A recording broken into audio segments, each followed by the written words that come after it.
Do you ever fear that you will choose when to take Social Security and leave thousands of dollars on the table, especially if you think you're going to pass away early? Well, today we're going to talk about 5 scenarios that you can work through based on a real life client situation that might help you in your Social Security journey. Your Social Security decision could literally be worth thousands of dollars. People often want to take the early money grab when it comes to Social Security, but that could leave you to potentially leaving thousands of dollars on the table, not only for you, but for your spouse, and sometimes even less than you put in. The pain of all this is that the rules can be extremely complex, and that makes the decision tough, because if the rules are complex and personally you may need the money now for income, you might be going down a bad path and leaving all that money on the table. So usually what happens is you just file and take your money. My name is Thatcher Taylor, and I own a fee-only retirement planning firm called ProPath Financial. And as a certified financial planner, every one of my pre-retiree and retiree clients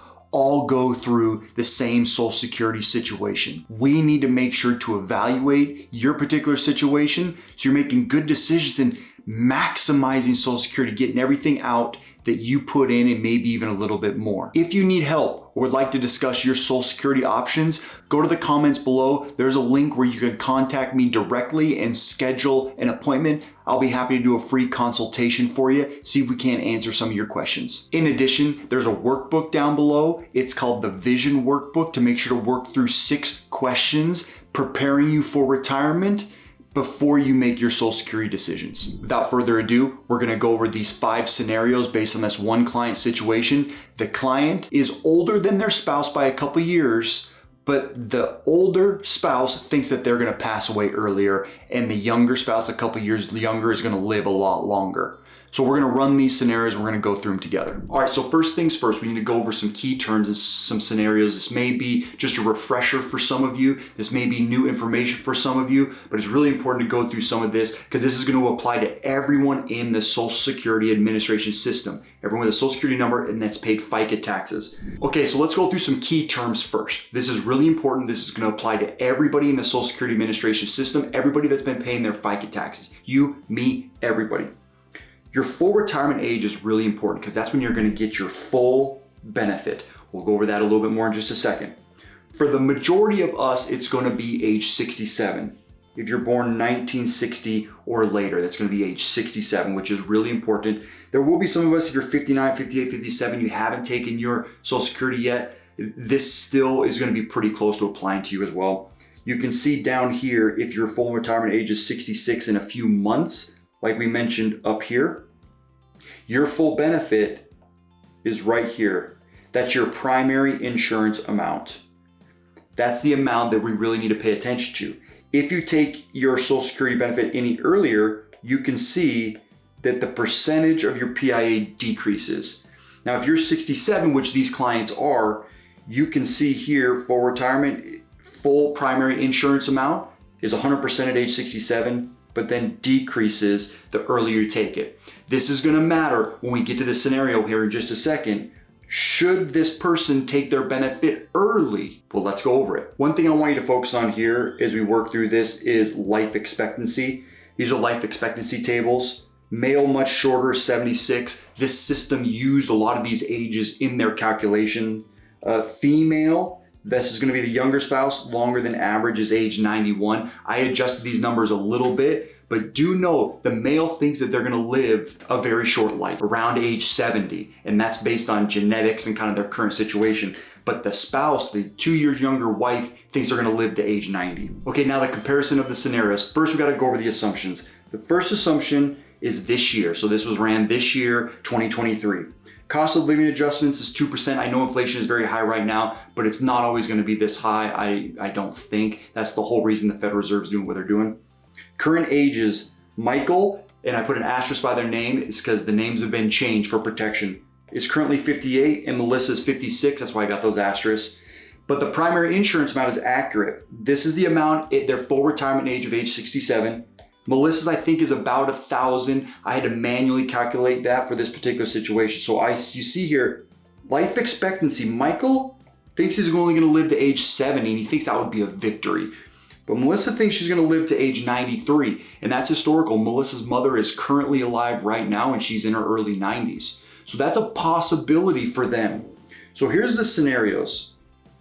When I ran this, it essentially gave us 5 scenarios, which is a really complex situation for individuals trying to prepare and make Social Security decisions. Scenario 1, both spouses claim early.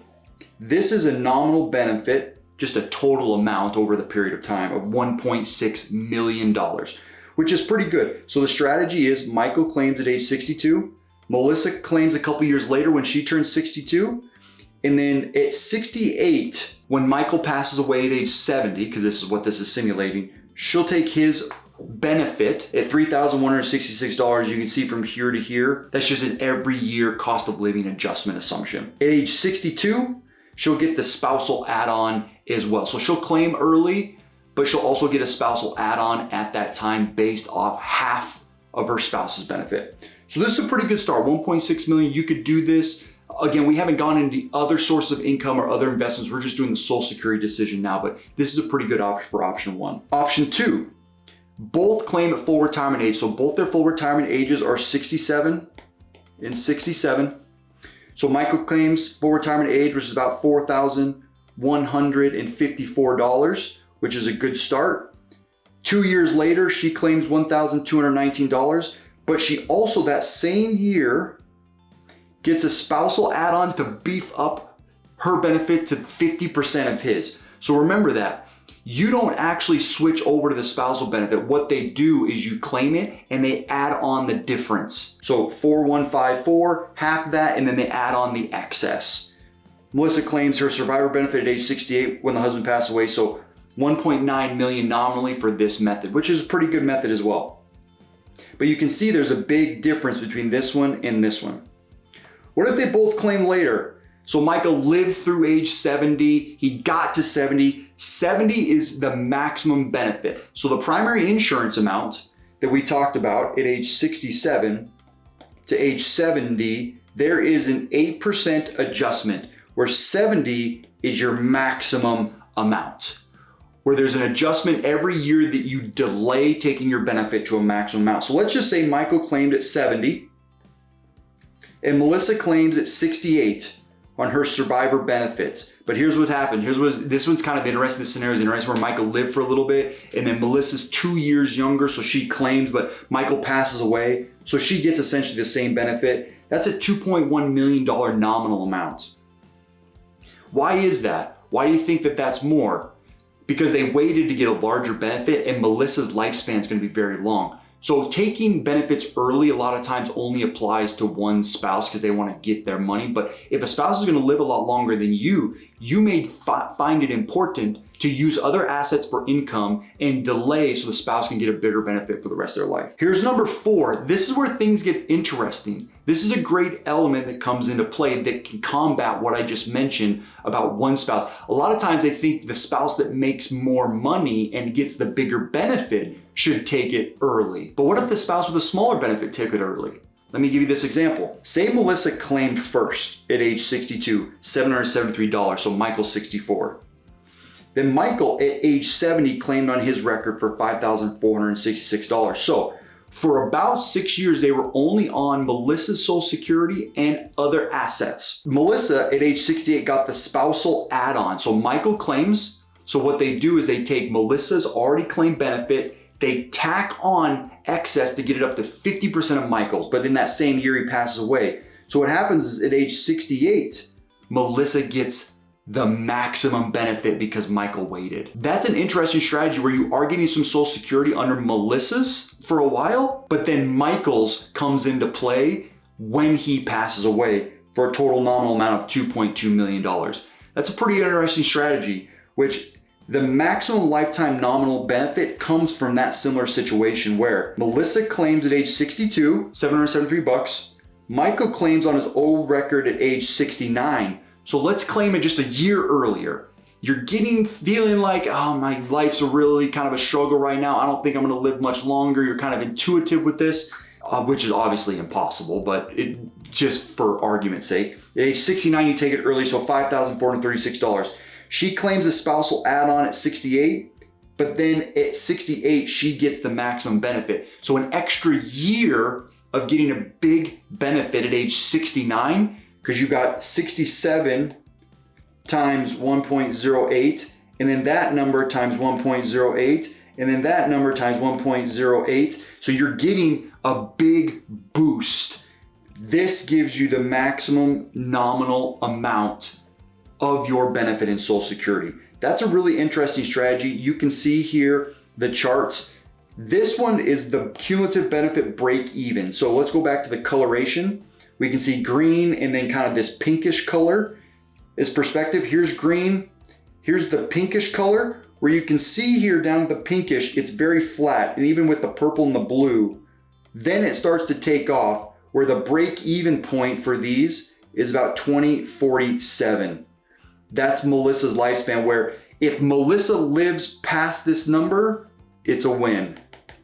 If she passes away early, it's a loss. That's the gamble that you're taking. But nominally, if Melissa lived her full life, or what if Melissa lives a little bit longer? It gets even better.